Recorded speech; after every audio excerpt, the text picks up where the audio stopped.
These top 10 videos tend to get ugly. So I'm going to wear my Jason Voorhees jersey for this one. Because I'm going to name the top 10 defensemen as I see it in the NHL. Now, this is a combination of a lot of things.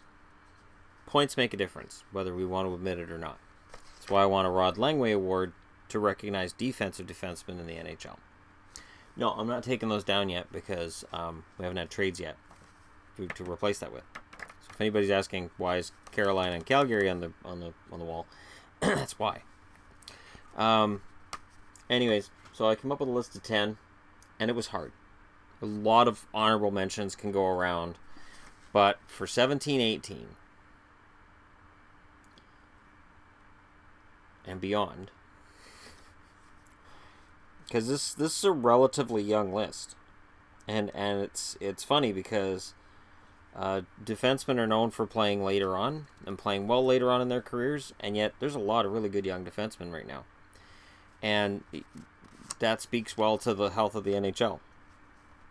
And there were 3 in particular last year that just ran away from the rest of the league in terms of just their abilities. So yeah, let's see if we can make this work.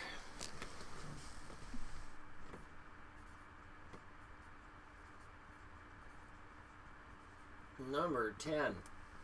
Number 10, Zach Werenski. You see that? You sure? I'm not sure you can.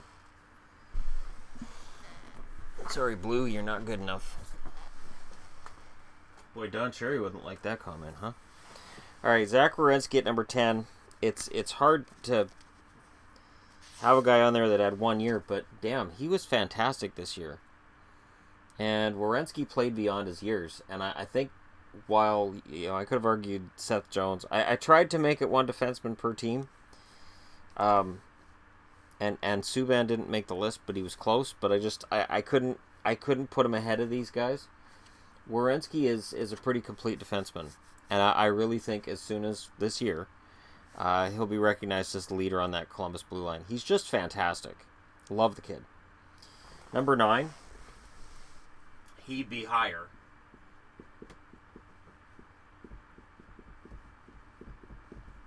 Justin Schultz. He'd be higher on the list, but I want to see whether his stats being so fantastic this year was because he plays on Pittsburgh. And I know everybody's going to say, oh, it's because he plays on Pittsburgh. You just answered your own question. But I'm not so sure about that. I'm not. But we'll see. We'll see what happens if actually there are 2 Penguins on this list. Just a warning. And Schultz is on here because, they won the Stanley Cup and Schultz was a part of that. Schultz also had a lot of power play assists this year. And he is rounded out into a pretty good defenseman. You can get a good plus-minus playing for Pittsburgh. I get it. Almost anybody can. But Schultz did really, really well. So for number 8...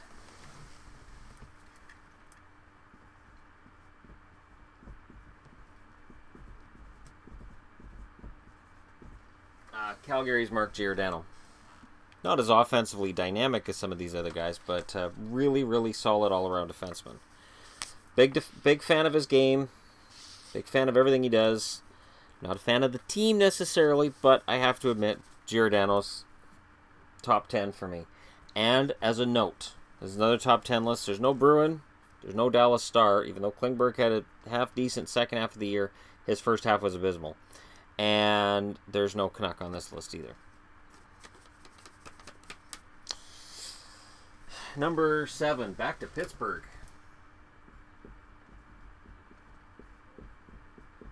And honestly, Kris Letang would be higher if not for health concerns. And he's got a lot of various health issues that have gone on with him. And they're not related to each other. But it's enough that a guy who, honestly, if he'd been healthy throughout his entire career, we might be talking about Letang and his Norris Trophy season. He would have, I think, at least won 1. He's a very good defenseman. The only other thing that works against him is he plays so much on the edge that he does cross that line. He has crossed that line a few times. So it is hard for me to justify putting him higher than 7th. And I would honestly think Norris Trophy voting could be affected by the way he plays the game. So there's that. Number 6, and boy, we're getting into rough territory here. We are really getting into rough territory. Because now I'm having to choose, it's like choosing between your children, but that's easy. So, Number 6, Roman Hamrlik. No, I'm kidding. Roman Josi. Josi's a fantastic defenseman. As I said, Subban didn't make this list. Ekholm didn't make this list. Ellis didn't make this list. But Nashville, if it was for top 10 beards, Ellis is absolutely on this list. Josi is a fantastic defenseman. He gets overshadowed by Subban, and I think he's happy with that. I think Josi's fine with being in the background and just doing what he does, and have somebody else take all the credit and all the blame and all of whatever else, and he just does his job. Josi is a damn good defenseman. Number 5. This one's probably going to get people upset. On both sides. I still love Drew Doughty's game. Drew Doughty may not be as fleet of foot as some other guys on this list, but he's a beast. He's an absolute beast. The game I watched between the Kings and the Canucks, geez, I don't know. He probably played about 25 minutes that game, and he's a big guy, and he's very good at what he does. He's not in the same category as these other 4 offensively. You could argue he's ahead of a couple of them defensively. You're going to get an argument about that. I expect this list to bring arguments upon arguments upon arguments. Thus the Jason Voorhees jersey. But I like Doughty, and I still think he's a top 5 defenseman in the league. And number 4. Oh, jeez.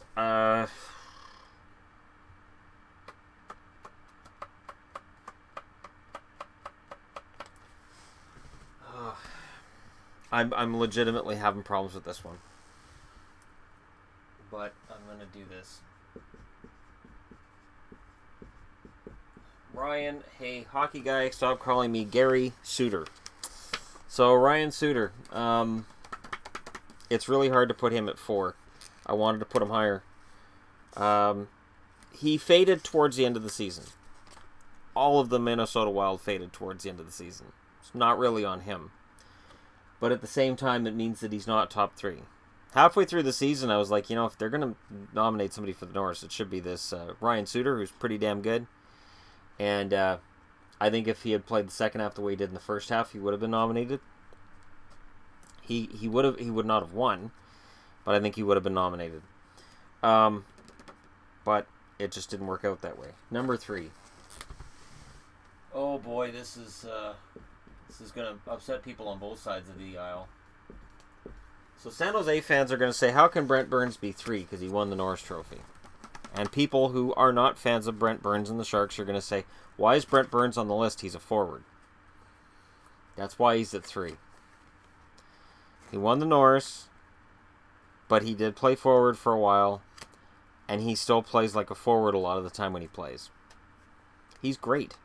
Brent Burns is so talented. And he is capable of another season like the one he just had. But I do not feel he is a pure defenseman, if that's a thing. And, I know he finished... Let me go ahead and take a look here.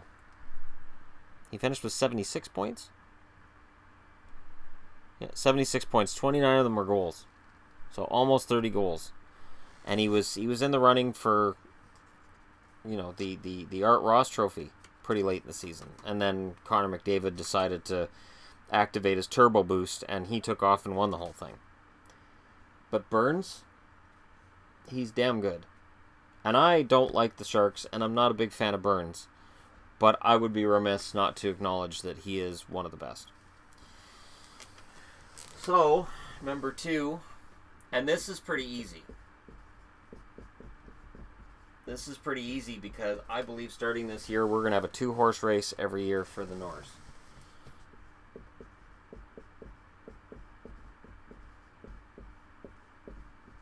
So let's discuss this for a second. Out of Victor Hedman and Erik Karlsson, and Karlsson's number one, and that's just how it is. Karlsson played on one foot in the playoffs. Every time that I thought he was done, he'd come back into the game and play some more. Victor Hedman had probably I think his second half, and I'm not sure, but I think his second half was the highest scoring of any defenseman, and he was just fantastic. It was like with 20 games left in the season, he looked at the standings and said, all right, I'm taking Tampa to the playoffs. And he almost got them there. Victor Hedman, between him and Karlsson, if you're going to look at a guy, yeah, it's going to get ugly, so I got flyers on. I'm ready for a fight. Victor Hedman, to me, for my money, is the most Nick Lidstrom of any defenseman of this generation. And Erik Karlsson, to me, I don't know, I would compare him probably, if you're going to use comparables, that seems to be the rage these days, I compare him to Ray Bourque. Ray Bourque was a warrior too. Hedman quietly does his job, and he's very, very effective at what he does at both ends of the ice. I really think that this coming season, we're going to see a dogfight between Karlsson and Hedman for that Norris Trophy. Burns is really, really good offensively. But I think if Hedman and Karlsson can put together a full 82 games, the way that I know they can, Burns would be a distant third and could, by the end of next season, fall below Suter and Doughty. I think Doughty's due for a bounce back. I do. A bad season for Doughty is still better than a good season for more than half the defensemen in the NHL. So, to me, it's Karlsson and then Hedman. And I remember a few weeks before the end of the season saying, wow, Hedman should be in this Norris Trophy consideration. And then he was. Because he ended up with 72 points. 16 goals, 56 assists, and 79 games. His plus-minus wasn't great, but, he's playing he was playing for a team that wasn't that great offensively to start with. He had 5 points in his last 5 games. He had a 3-assist game against Toronto towards the end of the year. He's just a very, very effective defenseman. And his ice time is up there. Really, really up there. Oh, no. Get out of there. There we go. That was an interview with, not Hedman. I think that was Stammer? Anyways, I just had to close it out because I don't want competing audio here. So, yeah. That's my top 10. Feel free to post your own top 10. If you're asking why isn't Duncan Keith on the list, to me Keith doesn't best any of those guys, but I get with 51 points why somebody would say that he should. Who else is going to be on why aren't they on their list? I know Subban's going to get asked about. Seth Jones could get asked about. Kronwall by Detroit fans. McDonough by Rangers fans. Where's Shattenkirk? To me, he's not a top 10 defenseman in the NHL. Clefbaum, again, not top 10 in the NHL. Ekblad, he's not there yet. So, yeah, that's my top 10 personally, top 10 defensemen. I know from the goalies that there was a lot of arguing about where I had certain people. There could be arguing about where I have certain people on this list as well. Especially number 10 here, Werenski. It's probably good that that's in a different color than the other ones because there's going to be people who say Werenski doesn't belong on that list. But for any Leaf fan who might say that, remember, if you see Austin Matthews on a list of mine later, like top 10 centers, you can't argue then either. Because if a rookie ends up on any list, I'm not saying Matthews is going to have a top 10 list. Stop typing. I'm just saying those are the top 10 defensemen in my eyes. Right now in the NHL. And moving forward. That's why Chara's not on the list. Because Chara had a really good second half, but he is not the Zdeno Chara who won Norris trophies anymore. He's still a damn good defenseman. He gets a lot of flack, but he's a very good defenseman. But anyways, that's my list. Put Ristolainen on yours, put Dougie Hamilton on yours, put whoever you want on yours. I don't think many Calgary fans are going to put Dougie Hamilton on there. But again, this is why the channel's here. A hockey fan, you guys are hockey fans, and we can discuss this. And between the Friday the 13th and the Philadelphia hat, I'm geared up, ready for a fight. Thanks for watching, and hit like and subscribe if you're browsing your way through, and I'll talk to you guys again soon.